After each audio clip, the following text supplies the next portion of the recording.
Hoy es 30 de junio del 2022. Esa es la fecha catalogada por el calendario gregoriano que tenemos actualmente, ¿no es cierto? Pero ustedes saben por qué es esta fecha. Porque estamos precisamente el 30 de julio del 2022. Porque eso partió la historia de la humanidad en dos. ¿Qué quiere decir eso? Sí, hace 2022 años nació Jesucristo. Fue el único capaz de partir la historia de la humanidad en dos. Por eso estamos celebrando esta fecha. Pero muchos dicen, no, pero eso no tiene nada que ver conmigo, y realmente lo tiene que ver todo. ¿Por qué? Porque todos buscamos nuestras propias cosas, nuestras propias emociones, buscamos lo que es para nosotros mismos. Pero vino alguien que vino a dar su vida por cada uno de nosotros, y aún así no lo entendemos. Porque hay personas que dicen que no hay Dios. Pues de una manera muy sencilla. Porque eso no nos haría moralmente responsables ante un Dios de todas las cosas que estamos haciendo, ¿no es cierto? Principio de causalidad, causa y efecto. La nada nunca ha hecho algo. Siempre tiene que haber algo que lo produzca, ¿no es cierto? O sea, que aquí apareció un caballo aquí en la mitad de la nada, no es cierto. Siempre tiene que haber una causa y un efecto. Asimismo, toda la creación muestra que hay un creador. Pero nosotros no vamos a ser creador porque nuestras obras son malas y no queremos que sean expuestas ante Dios, ¿no es cierto? Por eso seguimos nuestra propia manera de vivir. ¿Qué dice la Biblia? Que está estipulado de que todo hombre muera una vez y después el juicio. ¿Qué quiere decir eso? Que nosotros cuando morimos vamos a estar frente a un Dios que es justo, que es santo, que no tomará por inocente al culpable. Pero la pregunta es cómo nos iría a nosotros en ese juicio. La pregunta es, ¿cuántas mentiras hemos dicho? Yo creo que es suficiente, ¿no es cierto? Todos hemos dicho mentiras en alguna vez en nuestra vida. Eso nos cataloga como mentirosos. ¿Quién ha robado algo? Yo creo que en algún momento todos en nuestra vida hemos robado algo. Y los que no, pues los felicito. Pero cuando uno roba algo, ¿qué está haciendo? Está infringiendo la ley, ¿no es cierto? Y estamos infringiendo no solamente la ley aquí en esta tierra, sino la ley celestial. Por eso son los 10 mandamientos, la ley moral de Dios. Y la ley moral de Dios es tan elevada que Jesús dijo: habrás escuchado que no cometerás adulterio, mas yo digo que cualquiera que mirara a una mujer con deseo sexual ya cometió adulterio en su corazón. ¿Quiénes de nosotros hemos hecho eso? Yo creo que casi todos, ¿no es cierto? Y los que no, pues felicitaciones. Pero esa es nuestra condición, somos pecaminosos, nuestra mente maquina cosas. ¿Quién de nosotros puede decir que está libre de pecado? Ninguno, ¿no es cierto? Pero si hubo un hombre, que no tocó el pecado, ese fue Jesucristo. Dice que el que esté libre de pecado que tire la primera piedra, y Jesucristo nos puede tirar una piedra muy grande que nos puede llevar al fondo del infierno, ¿no es cierto? ¿Por qué? Porque tiene la autoridad. Pero entonces, ¿qué vamos a hacer nosotros si nuestra actividad es esa? Somos ladrones, somos mentirosos, somos adúlteros de corazón, somos pecaminosos, ¿no es cierto? Y esos son apenas 3 de los 10 mandamientos. Si realmente, mejor dicho, cuando suceda que estemos frente a un Dios justo, santo, que no tomará por inocente al culpable, ¿qué va a pasar? Es como un ejemplo, si nosotros empezamos a violar la ley aquí en Colombia o en cualquier lugar, pues ¿qué pasa? Llega la policía y nos lleva. Un ejemplo, paso por un auto 100 veces por una cámara de fotomultas, me ponen 100 comparendos. Pasa un policía de tránsito y me dice: venga un momento, usted es el que está violando la ley, venga acá conmigo.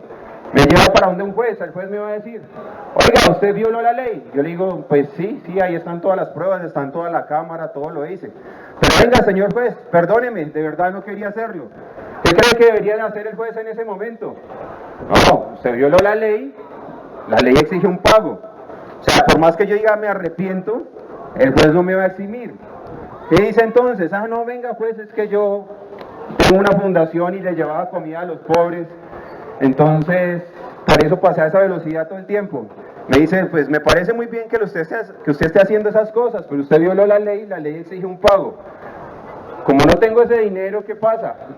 La ley exige, la ley me lleva ¿a dónde? A una condena. Y esa condena en ese momento, ¿qué es? La cárcel, ¿no es cierto? Así estamos con Dios. Nosotros no tenemos cómo pagar la deuda que nosotros tenemos. Tantas mentiras, cuántos pecados. Si nosotros pecamos 5 veces en un día, ¿cuántos pecados tenemos a la semana? 35. Al mes, 140. Al año, 1650. ¿Cuántos años llevamos pecando? Entonces imagínese presentarse frente a un Dios que es justo, santo, que no toma inocente por inocente al culpable, con un listado de pecados así. ¿Quién se salvaría? Ninguno, ¿no es cierto? Ninguno podríamos estar ahí. Pero precisamente Dios dispuso una manera para que nosotros fuéramos salvos. ¿De qué manera? Así volviendo en el ejemplo anterior del juez, que estoy debiendo 100 millones de pesos y alguien viene y dice, tome señor juez, aquí están 100 millones de pesos. ¿Qué pasa? Yo primero acepto el pago. Segundo, ¿sí?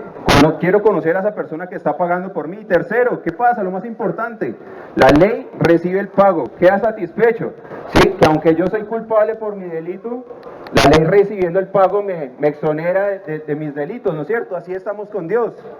Dios dice, de tal manera amó Dios al mundo, que envió a su Hijo unigénito para que todo aquel que en él crea no se pierda, mas tenga vida eterna. ¿Qué quiere decir esto?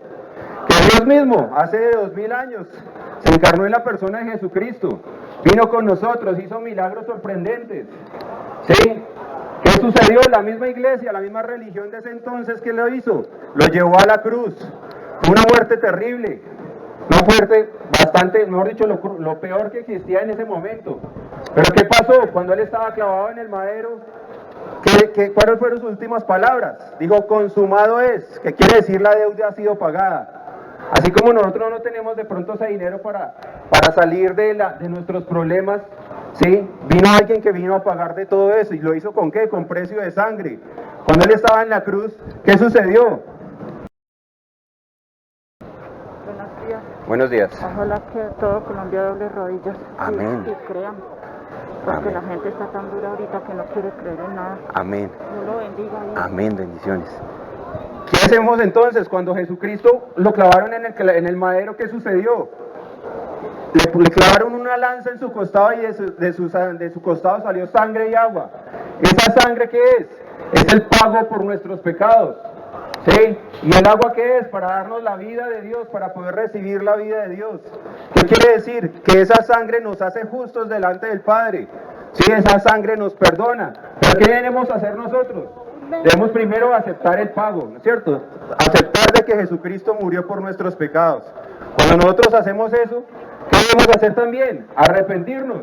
¿Por qué arrepentirnos? Ese es el mensaje del Evangelio. Arrepentimiento.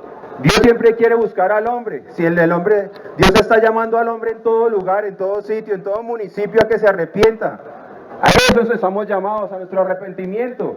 Pero ¿cómo es eso? Juan el Bautista empezó a predicar arrepentimiento. Dijo, arrepentidos porque el reino de los cielos se ha acercado. Hoy por hoy seguimos predicando lo mismo. Arrepentámonos de nuestros pecados. ¿Qué hizo Jesucristo? ¿Cuál era el mensaje de Jesucristo? Arrepentidos porque el reino de los cielos se ha acercado. ¿No es cierto? Entonces, ¿qué debemos hacernos? Arrepentirnos. El apóstol Pedro, cuando estaba enfrente de los judíos explicándole que habían asesinado y habían matado al Cristo, ¿qué dijeron los judíos? Ellos dijeron, ¿qué haremos pues? El apóstol Pedro le dijo, arrepiéntanse en cada uno y bautícese en el nombre de Jesucristo para el perdón de los pecados y recibirán el don del Espíritu Santo. Entonces, ¿qué hacemos nosotros? Nos arrepentimos, recibimos el pago que hizo Jesucristo por nosotros en la cruz. Cuando eso sucede, ¿qué pasa? Dice Dios que coge todos esos pecados, toda esa carga, todos esos 1650 pecados que tenemos por año, los coge, los tira en el fondo del mar y dice que ya no me acordaré más de ellos. Y entonces, ¿qué hacemos? Somos bautizados ¿en qué? En el Espíritu Santo. Y el Señor nos regala la vida eterna. Por eso dice, de tal manera amó Dios al mundo que envió a su Hijo unigénito para que todo aquel que en él crea no se pierda, mas tenga vida eterna. De ese se trata el mensaje del Evangelio. El Evangelio quiere decir buenas noticias. Hoy hay buenas noticias, hoy hay salvación. Hoy hay salvación para los que se arrepienten. Hoy hay salvación. Hoy hay perdón de pecados. Hoy está la gracia. Esa gracia dentro de muy poco va a ser retirada. La palabra está escrita. La palabra de la Biblia, como todos la conocemos, es un libro profético. 700 años de que Jesucristo naciera y muriera, en Isaías escribía cómo nacía y cómo iba a morir. Hoy por hoy tenemos el libro abierto del Apocalipsis, sabemos lo que está pasando. Si no lo han leído, léanlo, porque bienaventurado es el que oye y escucha esas palabras. el que lee. De eso se trata, que podamos buscar a Dios. Así como esa persona que pagó por mí, que lo hizo sin yo merecerlo, siendo yo un pecador, lo puede hacer por cualquiera de nosotros, pero necesitamos ¿qué? Arrepentimiento y creer en Jesucristo. ¿Quién de ustedes vendería un ojo por $1.000.000? Ahora, ¿cuánto cree que vale su alma, no es cierto? Vale mucho más que eso y el enemigo lo sabe y nos tiene distraídos con música, con entretenimiento, con el celular en la mano. Hacemos caso, oídos necios a todas las palabras del Señor, pero el Señor dice que hoy mismo puede ser el día de nuestra salvación, que si confesamos que Dios resucitó a Jesucristo de entre los muertos, que si lo creemos en nuestro corazón, seremos salvos. ¿Por qué? Porque con el corazón se cree para justicia, mas con la boca se confiesa para salvación. Cuando lo creemos y lo confesamos, el Señor nos regala esa vida eterna.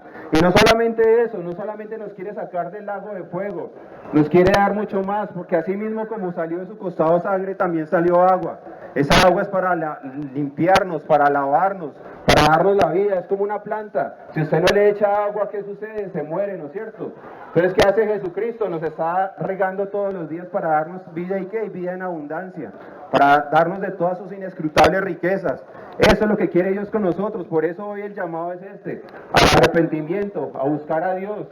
No es lo mismo que yo vaya en un avión a 10.000 pies de altura y el avión se empiece a quedar sin gasolina y hay un paracaídas. ¿Qué hacemos nosotros? Buscamos el paracaídas, ¿por qué? Porque no nos queremos morir. Sí, así mismo debemos buscar a Jesucristo y creer que el paracaídas, creer que Jesucristo nos va a salvar, porque así es, porque así está escrito, porque así se está cumpliendo la palabra. Hoy hay perdón de pecados, hoy con que lo crean, con que se arrepientan de sus pecados, el Señor les regala vida eterna. Eso no se trata de religiones, eso se trata de algo simple, algo sencillo, de que nosotros no estamos aquí por nuestros propios medios, aquí Dios nos puso. Miren todo lo que ha hecho Dios por nuestro alrededor. Vean las plantas, vean las aves, vean todo lo que sucede a nuestro alrededor. Todo fue hecho por un motivo, ¿no es cierto? Y todo es para alabar a Cristo, porque Cristo es el centro de toda creación.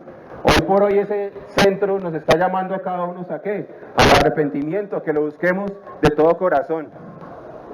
Amén, hermanos. Dios los bendiga.